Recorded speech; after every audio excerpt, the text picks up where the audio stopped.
The final fight of any JRPG is incredibly exciting because the payoff feels good. We're finally going to face the big boss of the game and feel their awesome powers after a long adventure. Albeit some of them really love status effects. Looking at you, Neo Exdeath and Necron. In particular, Ultimecia's fight in Final Fantasy VIII is one of the coolest final boss fights in the franchise. From the story build-up, mechanics, thematics, and designs, as well as the composition choices, this fight always gives me chills, and I believe it perfectly wraps up Final Fantasy VIII's adventure. Anyone who knows me in any capacity knows how much I adore Final Fantasy VIII. Many people warned me about this game, and Final Fantasy II for that matter, about how terrible it was. Despite all this, I was hooked from Disc 1. The story never failed to engage and excite me, from the intense missions, Laguna Dream sequences, amazing music score, intriguing cast, and yes, even the unconventional junction system. The ambition Final Fantasy VIII demonstrated set it apart from the other Final Fantasy titles for me, and I believe it deserves hype and love for how different and daring it is.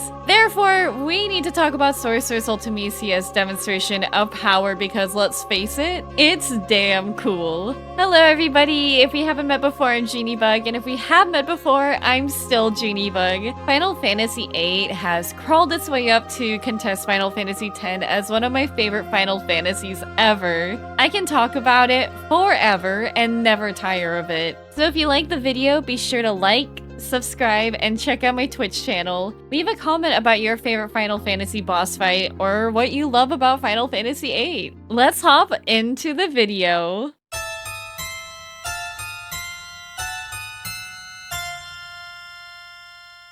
First off, we gotta talk about the story buildup. Payoff is an important factor here, after all. Ultimecia is a strange villain as we interact with her but never see her face until the end. We first see her through her possession of Adia Kramer, even drastically changing her outfit and style. This design really lends itself to the mystique of the sorceresses. From the black long dress to the decorated headpiece, it's otherworldly. And yet, the way Sorceress Adia addresses others is condescending, as seen in her speech in Daling City during her parade. She is established as a beautiful but cruel woman with no regards to human life. She even has no respect for Cypher, despite him pledging his loyalty to her for his romantic dream. He's just an end to her means. Once Adia unintentionally passes on her powers to Rinoa, Ultimecia begins to wreak havoc in space to free Adele,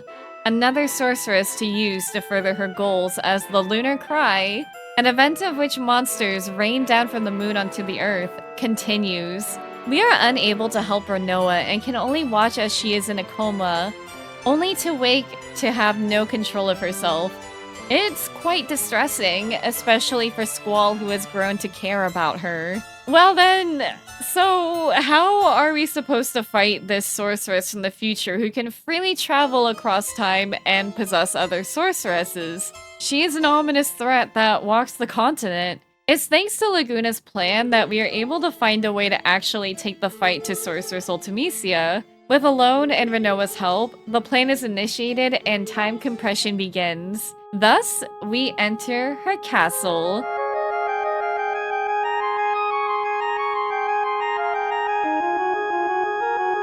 Ultimecia's castle is quite a contrast to what we think of when it comes to futuristic.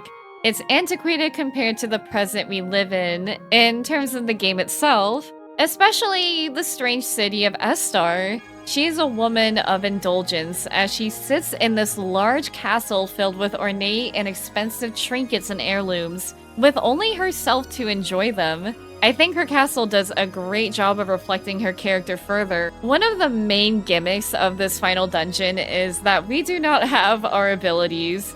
No items, limit breaks, save point usage, nothing. The only way to get them back is to fight the various monsters lurking within. After we finally get all our abilities, we go past the point of no return to finally face Sorceress Ultimecia herself. The music is threatening, her appearance striking, and in English, she replaces C's with a K, interestingly enough. Her design and colors contrast Renoa's from the hair, wings, and main outfit.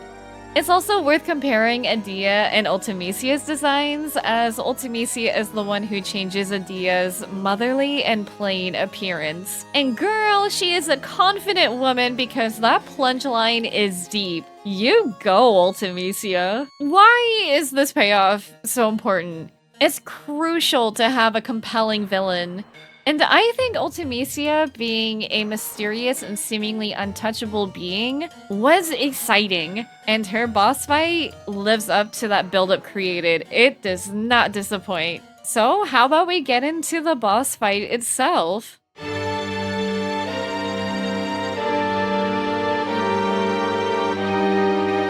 Firstly, Premonition plays the moment we meet her, a song we've heard in our previous fights against Ultimecia. This song truly earns its title because it plays multiple times, the earliest being at the end of Disc 1.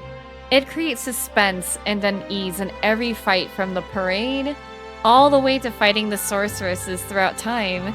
Now we can see Ultimecia before us, and it's serious. This is the last stand. We are the accursed seeds. She sought to destroy as she threatens all life for her selfish whims.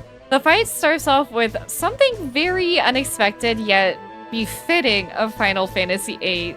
Ultimecia draws out your first 3 party members to destroy at random. That's right, you do not get to choose them yourself. If they are not junctioned or leveled up properly, they will most likely die and be carried away through time, disappearing forever. You cannot revive them once this happens if you don't do it fast enough. And Ultimecia will simply bring up the next party member. It's frustratingly brilliant.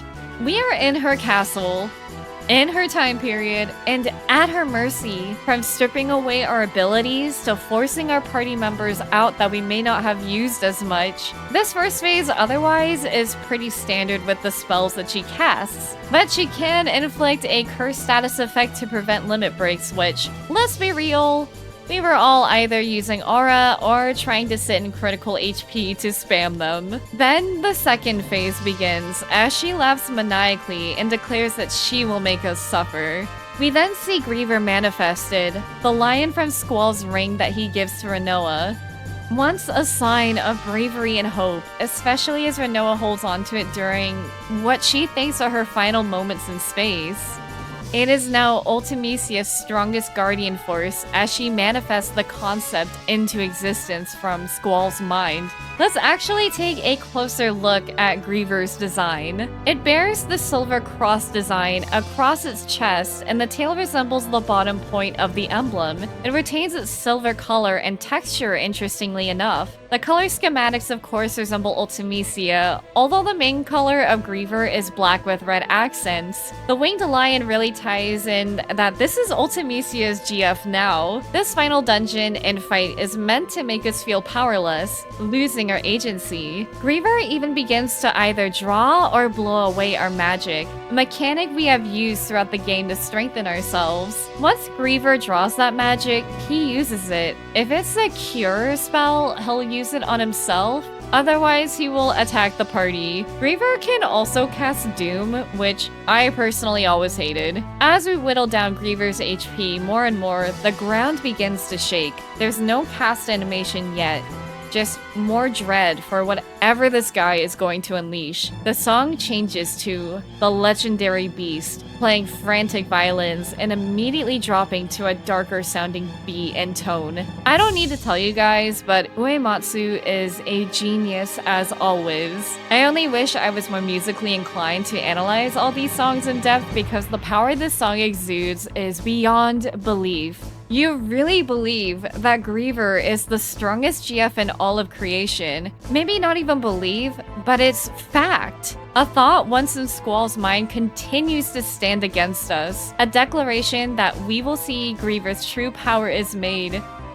And finally, Shockwave Pulsar is cast, and all you can do is watch and hope your party survives this brutal transition, or that you even have the HP in the first place to survive it. The fight, however, progresses the same more or less, so once that final hit lands, Griever is blown away and the music slowly fades out. Except now, Griever forms into a sphere, as if being bent into a new creation. Sorceress Ultimecia herself doesn't junction Griever. She junctions herself onto Griever.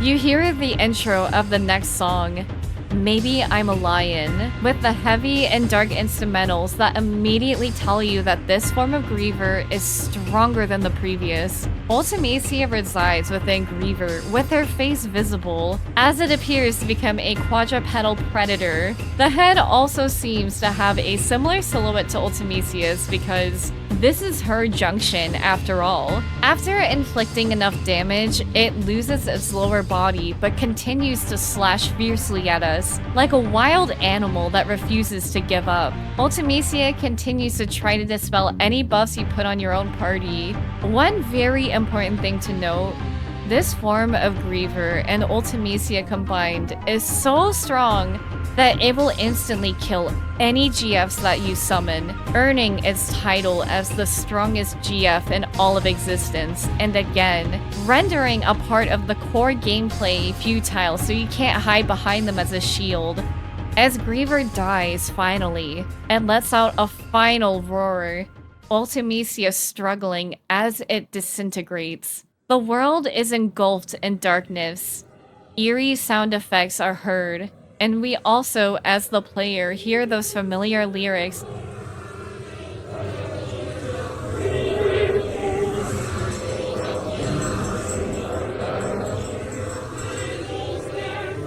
As Ultimecia's final form appears, faceless, with a bright light flickering as her body dangles upside down.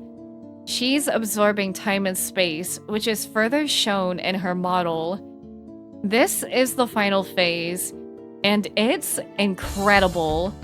The iconic intro of the Extreme begins to build up, as Sorceress Ultimecia stands there ever so calmly and floating, as she reintroduces herself in a manner that differs than at the beginning, casting Hell's Judgment to reduce the party's HP to 1, causing a frantic scramble to recover. She can blow away spells completely, and like the previous phase, will instantly kill any Guardian Force you try to summon. As the Extreme continues to play in the background, it is otherworldly. It's dark, but not in the heavy way Griever's face is presented.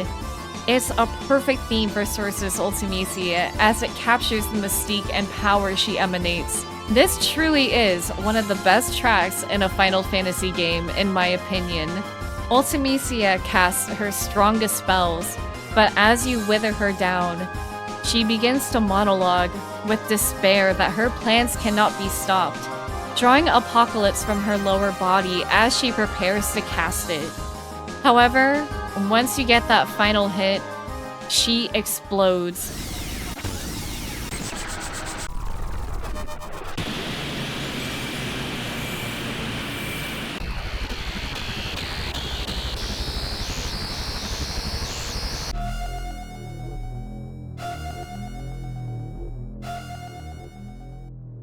Light bursting everywhere. And now, it's up to the party to remember Laguna's advice of love and friendship to escape the time compression as the ending unfolds. The ending is incredible as the older Squall ends up at the orphanage in the past, seeing a younger version of himself in Matron Adia.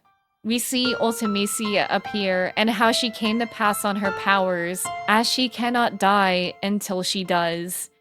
Ultimecia no longer looks threatening, but weakened and quite frankly, pathetic. Adia wants to protect the children from the burden of becoming the sorceress, and takes it upon herself to absorb her powers, and Ultimecia seals her fate to destined to die to those accursed seed. Sorceress Ultimecia's final fight ties up what hell of a ride Final Fantasy VIII is. It's such an incredible boss sequence that is up there for me alongside Kefka's and Sephiroth's. From Uematsu's amazing compositions to the battle mechanics and the final dungeon leading up to it, Final Fantasy VIII, at its core, is a story about fate and unique gameplay, with strange twists and turns, but never boring and always memorable. I love Final Fantasy VIII for how weird it is, and it's a game I never tire of. And I hope that it gets more chances to shine even after all these years. So, Final Fantasy VIII Remake when? Because this boss fight would go crazy. Thank you so much for watching this video. I am always excited to share any opportunity to gush about this game. It's truly special and it changed my life. If you liked the video, once again, please consider leaving a like, subscribing, and commenting. I'd really appreciate it and I love hearing what people think. Love you, care you. Bye bye!